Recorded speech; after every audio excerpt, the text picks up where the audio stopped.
Hello everyone.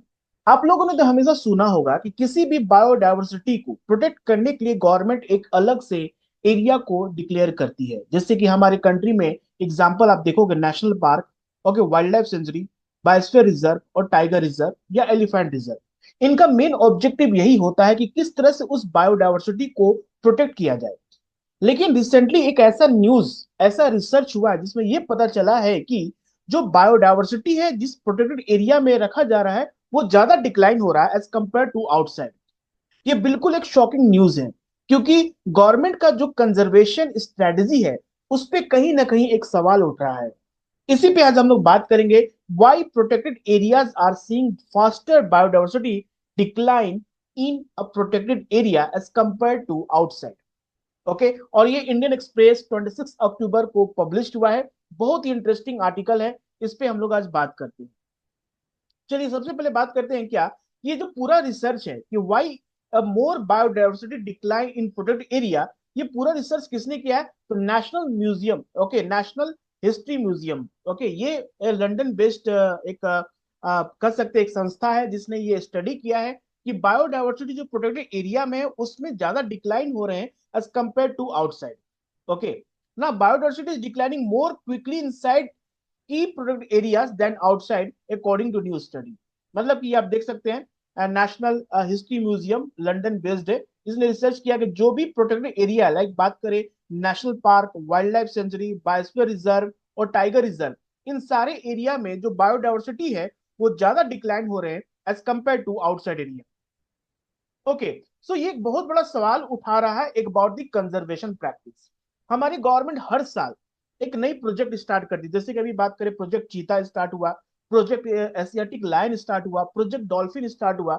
इसका सबसे important ये टारगेट होता है कैसे पूरे इकोसिस्टम को, पूरे बायोडाइवर्सिटी को हम लोग प्रोटेक्ट किया जाए।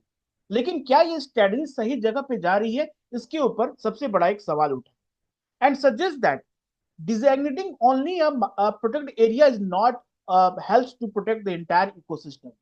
ठीक है, और बात करते हैं डॉक्टर गैरेथ थॉमस, जो कि इस पूरे एनालिसिस और पूरे रिसर्च के जो हेड है। उन्होंने कहा है कि it is like a wake up call. A wake up call किसके लिए है? For all the policy makers, government and other agency. सिर्फ किसी एरिया को national park, wildlife sanctuary declare करना ही सबसे नहीं होगा, उसको पूरा प्रोटेक्शन करना होगा। ओके, आगे बात करते हैं कि इसमें रिसर्च में और बहुत ही इंपॉर्टेंट बात की गई है कि व्हाट डिड द स्टडी से। स्टडी में ये पता चला है कि जो हम बायोडाइवर्सिटी इंटैक्टनेस इंडेक्स, ये प्रीलिम्स पॉइंट ऑफ व्यू से काफी इंपॉर्टेंट हो जाता है। प्रीलिम्स आपसे क्वेश्चन पूछ सकता है, what do you understand by the term called biodiversity intactness index. Okay, so biodiversity intactness index क्या होता है? इसका मतलब ये होता है कि which estimate how much of region natural biodiversity is still left on average. किसी, अब देखो, जिस इस तरह से इंडेक्स को परसेंटेज में निकालते हैं और पूरे वर्ल्ड में 20%, 40%, 60%, 80% और 100%, मतलब कि किसी भी एरिया का, किसी भी एरिया कितना बायोडाइवर्सिटी, नेचुरल बायोडाइवर्सिटी अभी बचा हुआ है, उसको हम लोग कहते हैं बायोडाइवर्सिटी इंटैक्टनेस इंडेक्स। प्रीलिम्स 2025 के लिए बहुत ही इंपॉर्टेंट है, आ सकता है। स्टडी फाइंड किया है कि ये जो बायोडाइवर्सिटी इंटैक्टनेस इंडेक्स है, मतलब कि जो बायोडाइवर्सिटी पार्टिकुलर एरिया का है, वो डिक्लाइन किया है 1.88% बिटवीन 2000 से लेके 2020। ये बहुत ही इंपॉर्टेंट रिसर्च है जिसमें ये पता चल रहा है कि गवर्नमेंट जो इस जिस एरिया को प्रोटेक्ट कर रही है वहां पर बायोडाइवर्सिटी डिक्रीज कर रहा है 1.88%।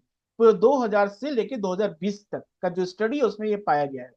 साथ ही में जो रिसर्च हुआ उसमें ये भी क्रिटिकल बायोडाइवर्सिटी एरिया को भी स्टडी किया गया।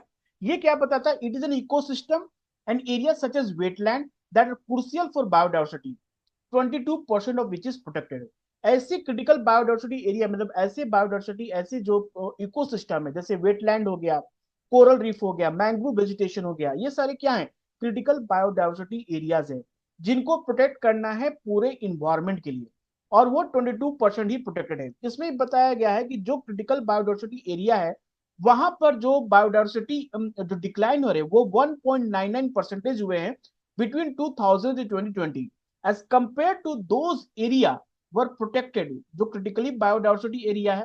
ठीक है, और उसमें जैसे ये दो क्रिटिकली बायोडाइवर्सिटी एरिया, इसको गवर्नमेंट ने अभी तक national park, wildlife sanctuary declare नहीं किया है।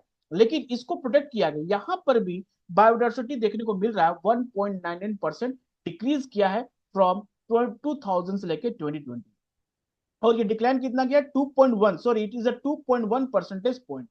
ओके, मतलब कि गवर्नमेंट की मतलब स्ट्रेटजी, गवर्नमेंट को मतलब कि ध्यान देते हुए भी वहां पर बायोडाइवर्सिटी डिक्लाइन कर रहा है। तो अकॉर्डिंग टू इस रिसर्च से कि क्या रीजन है why this biodiversity declining despite government is giving lot of focus, lot of attention, government कितने अटेंशन देने के बाद भी ये बायोडाइवर्सिटी डिक्लाइन क्यों हो रहा है। तो इसका सबसे पहला देखिए, तीन कारण इसमें बताए गए हैं। सबसे पहला कारण ये है क्योंकि जो बायोडाइवर्सिटी एरिया है, ठीक है, उनको क्यों बायोडाइवर्सिटी डिक्लेयर किया गया है, क्योंकि वो ऑलरेडी थ्रेटेंड थे, वो ऑलरेडी मतलब डिग्रेडेड थे, ऑलरेडी वहां पर किसी न किसी स्पीसीज का डिक्लाइन हो रहा था। तभी जाकर आपने उस एरिया को नेशनल पार्क डिक्लेयर किया, तभी आपने उस एरिया को टाइगर रिजर्व डिक्लेयर किया, क्योंकि टाइगर इज अ की स्टोरी स्पीसीज। तो जब टाइगर की पॉपुलेशन कम हुई तभी गवर्नमेंट ने उस एरिया को टाइगर रिजर्व डिक्लेयर किया, तभी उस एरिया को गवर्नमेंट नेशनल पार्क डिक्लेयर किया। और इन सब के बीचों में क्या होता है कि we are only targeting the keystone species, not holistic development.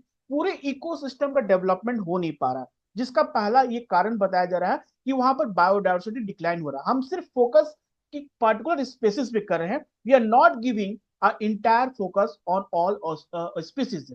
Okay, certain species पे किया जा रहा है, ठीक है। This means that complete biodiversity intactness is not a priority, ये पहला कारण है। दूसरा कारण है कि ऐसे बहुत सारे बायोडाइवर्सिटी एरिया हैं, ऐसे प्रोटेक्टेड एरिया है जिनको गवर्नमेंट ने, जहां पर ऑयल, नेचुरल गैस, ऐसे बहुत सारे इंपॉर्टेंट रिसोर्सेज हैं, और गवर्नमेंट ने उससे किसी दूसरे कंपनी को, किसी कंपनी को दे दिया है फॉर एक्सप्लॉयटेशन। जिसके कारण क्या हो रहा है कि वहां के जो बायोडाइवर्सिटी है, प्रोटेक्टेड एरिया होने के बाद भी वो कंपनी उसको कंटिन्यूस एक्सप्लॉयट कर रही है। इसका सबसे बड़ा एग्जाम्पल है आपको अफ्रीका में, रिपब्लिक ऑफ कॉन्गो में एक बहुत इंपॉर्टेंट नेशनल पार्क है जिसका नाम है कोनकोटी डोली नेशनल पार्क। ओके, जिसका 65% एरिया सिर्फ और सिर्फ ऑयल एंड नेचुरल गैस के लिए किसी पार्टिकुलर कंपनी, एक चाइनीज कंपनी को दे दिया गया है। दूसरा रीजन ये है। थर्ड रीजन है climate crisis. Obviously climate change हो रहा है, जिसकी वजह से आप देख रहे extreme weather event, extreme weather event like you see a forest fire हो रहे हैं, ठीक है, साइक्लोन, सुपर साइक्लोन बन रहे, हीट वेव्स हो रहे हैं, जिसके कारण फॉरेस्ट फायर हो रहे हैं। और इसका सबसे गुड एग्जांपल है ऑस्ट्रेलिया में 2019। ओके, ये ऑस्ट्रेलिया में 2019 में, जो कि ऑस्ट्रेलिया नेशनल पार्क में मैक्सिमम स्पीसीज जो थे वो डिक्लाइन हो चुके थे because of Australian bush fires. तो ये तीन मुख्य कारण बताए गए हैं why the biodiversity decline in a protected area. Prelims point of view से काफी इंपॉर्टेंट है, एग्जाम में आपसे पूछ सकता है, ठीक है। तो क्या करना चाहिए ऐसे में, हमें क्या करना चाहिए ताकि वो प्रोटेक्टेड एरिया को भी हम प्रोटेक्ट कर सके और इस तरह के डिक्लाइन से हम लोग बचा सके। तो इस रिसर्च ने बहुत सारे ऐसे सजेशन बताए हैं, जिसमें पहला है कि conduct specific region specific analysis. देखिए, हर एक रीजन का अपना अपना एक जोग्राफिकल इंपॉर्टेंस होता है, एक अपना क्लाइमेटिक इंपॉर्टेंस होता है, and they require a different approach for protection of particular species.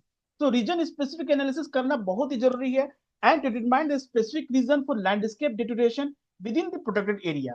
अब जैसे कि अब बात करो कि किसी एरिया में forest fire is the major reason, किसी ऐसे प्रोटेक्टेड एरिया में जहां पर आपको minerals exploitation is the major reason, कहीं पर ऐसे हैं जहां पर tribals are doing a lot of no exploiting the resources. तो ऐसे every protected area require a different approach, तो उसके लिए रीजन स्पेसिफिक एनालिसिस करना पड़ेगा। और साथ ही कोप 15, जो कि हमारा convention of biodiversity conference of party 15 में, ये सबसे बड़ा एक मतलब कह सकते हैं कि कमिटमेंट किया गया था, 30x30 कमिटमेंट।